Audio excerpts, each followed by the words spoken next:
Welcome to Mountain Strong. This week we are at Earthquake Park, which is a park in the northwest of the city of Anchorage, a park that was created by a massive earthquake in the 1960s. After a huge section of land dropped down into the water below me, they decided that this is best a place for a park and not a place for people to build their houses. Today we're going to be having a look at the 6th Psalm, or Psalm 6, and so let's go ahead and read the Psalm together. In verse 1, O Lord, rebuke me not in your anger, nor discipline me in your wrath. Be gracious to me, O Lord, for I am languishing. Heal me, O Lord, for my bones are troubled. My soul also is greatly troubled. But you, O Lord, how long? Turn, O Lord, and deliver my life. Save me for the sake of your steadfast love. For in death there is no remembrance of you. In Sheol, who will give you praise? I am weary with my moaning. Every night I flood my bed with tears. I drench my couch with weeping. My eye wastes away because of grief. It grows weak because of all my foes. Depart from me, all you workers of evil, for the Lord has heard the sound of my weeping. The Lord has heard my plea. The Lord accepts my prayer. All my enemies shall be ashamed and greatly troubled. They shall turn back and be put to shame in a moment. There's one thing that's hard to do. It's to turn pages with these gloves on. But as we reflect upon this psalm, I want to begin with the uninspired heading. And if you remember from our discussion of Psalm 3, I believe it was, the headings of the Psalms are uninspired. But at the same time, they provide helpful hints sometimes and sometimes confusing hints. I wanted to point out that in some copies of the Bible, instead of seeing a translated term, you're going to see in this heading, Sheminith.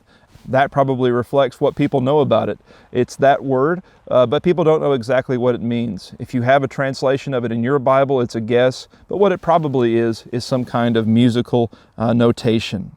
As we get into the psalm, we are noticing a moment of sickness or injury in the life of the psalmist, and probably maybe moment isn't the right way of putting it.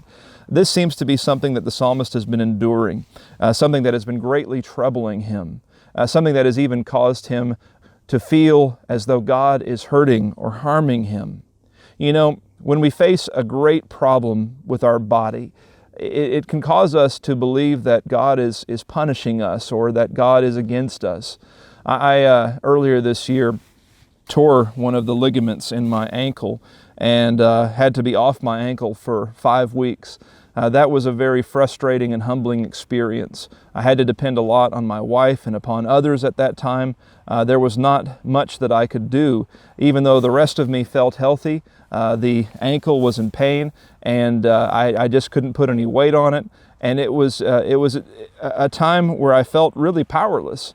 And it frustrated me, and I felt at that moment, you know, when is this ever going to be over? There are people who are enduring things that never really feel as though it's going to be over, and the frustration turns to sorrow and to crying, and you can get that image of the psalm here. The psalmist describing, you know, being up all night. Every night I flood my bed with tears. I drench my couch with weeping. So what do you do with a debilitating sickness, with an illness? Well, in verse 1, if you are feeling as though God is against you when you're sick or when your body is failing you, realize you're not alone in that. The psalmist felt the same way that you did. But I love how it turns from verse 1, where he says, rebuke me in your wrath, do not discipline me rebuke me not in your anger, nor discipline me in your wrath. It turns from looking to God as one who is hurting him to looking to God as one who is there to help him. And so in verse 2, notice the quick transition there. Be gracious to me, O Lord, for I am languishing. Heal me, O Lord, for my bones are troubled. You know, when you read the book of Job, Job said, the Lord gives and the Lord takes away. But when you actually read the words of those first 2 chapters, who is the one who's taking away from Job? And each time it's Job's adversary. It's Satan. We need to realize that our God is there to bless and that our enemy is there to curse. Our God is there to bless, and so when something happened to us, sure, it's not without the realm of possibility that God is trying to teach us some negative lesson, that He's trying to rebuke or chasten us. If we evaluate ourselves and realize that we are innocent from the standpoint of faith, we look at ourselves in that mirror that James described the Word of God as being, and we see that there's nothing out of place that we can tell, and we've confessed all of our faults that we've known and prayed forgiveness for ones that we didn't know and for wisdom to know better. We've done all that. If we've done all that, realize that God is not against you, and that instead He's there to help you. And so I love how it turns from complaint to request.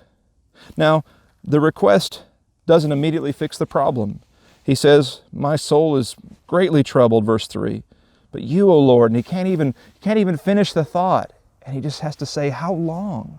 How long am I going to have to endure this?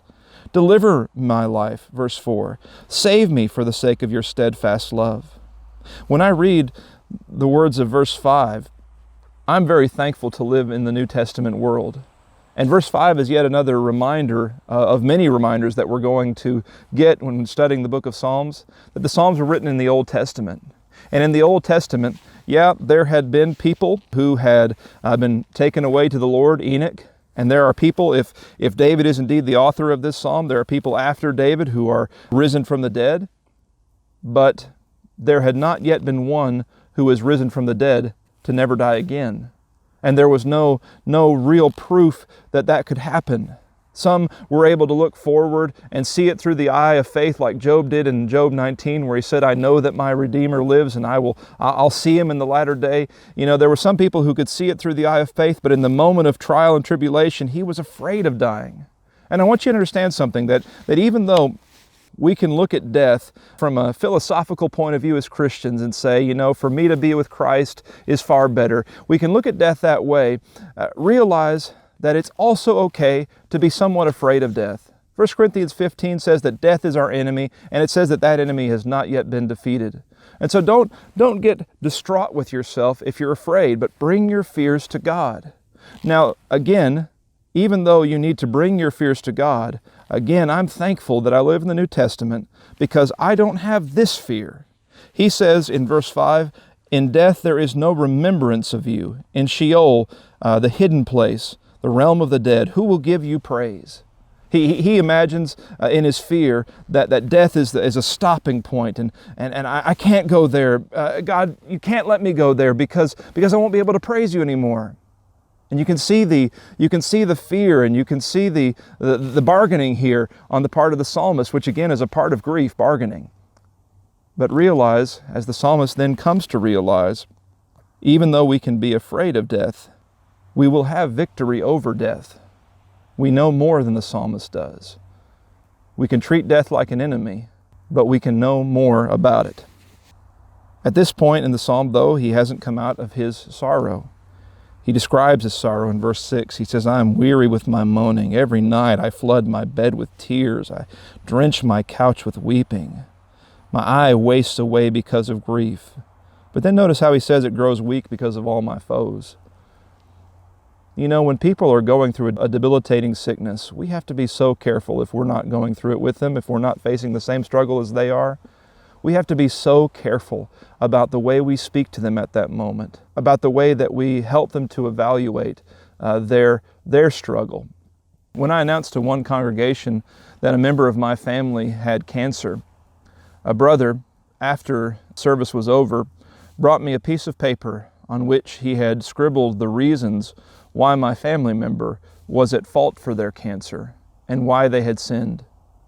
It's amazing that the point of view which is so strongly spoken against in the book of Job, the idea that the suffering are in some way responsible for their suffering when there's no apparent or direct link to their suffering, that point of view, even though it's spoken against in the book of Job, it still finds its way among God's people today. Be careful how you speak to the suffering, because the eye of the suffering is already wasting away because of grief. It doesn't need to grow weary because of foes who are around. I appreciate very much the psalmist simply saying, depart from me, all you workers of evil. We don't want to work evil when people are suffering. And so, if we have nothing helpful or constructive to say, we don't need to say a single thing. But then notice how, at this point, the psalmist turns to faith. He says, "For the Lord has heard the sound of my weeping." Remember, God's there to help. And even people are around you saying it's your fault, if it's your fault that you're suffering this debilitating sickness or this difficulty in your body, the Lord is there to help. The Lord is not against you. And so the psalm then concludes in verse 9, "The Lord has heard my plea. The Lord accepts my prayer, and all my enemies shall be ashamed and greatly troubled. They shall turn back and be put to shame in a moment." I don't know when that moment will be, but I do know that it will be found out one day who is on the side of the Lord and who is not. The Lord will not answer the friends or the enemies, they're described in this text, who are blaming us for our suffering out of heaven, as He did in the book of Job. We have no reason to believe He'll do that, but one day it will be known who is who and what is what. And so if you're suffering, crying every night, your bed is swimming in your tears, remember that God is not there to curse you. God is there to help you. Go to Him. And if people are not helpful in that process, have the strength and courage to say, "Leave me alone," and don't listen to them. Surround yourself by people who are helpful and who are there to support you. And you know, ultimately, that those who are faithful are there to support you. May God bless you.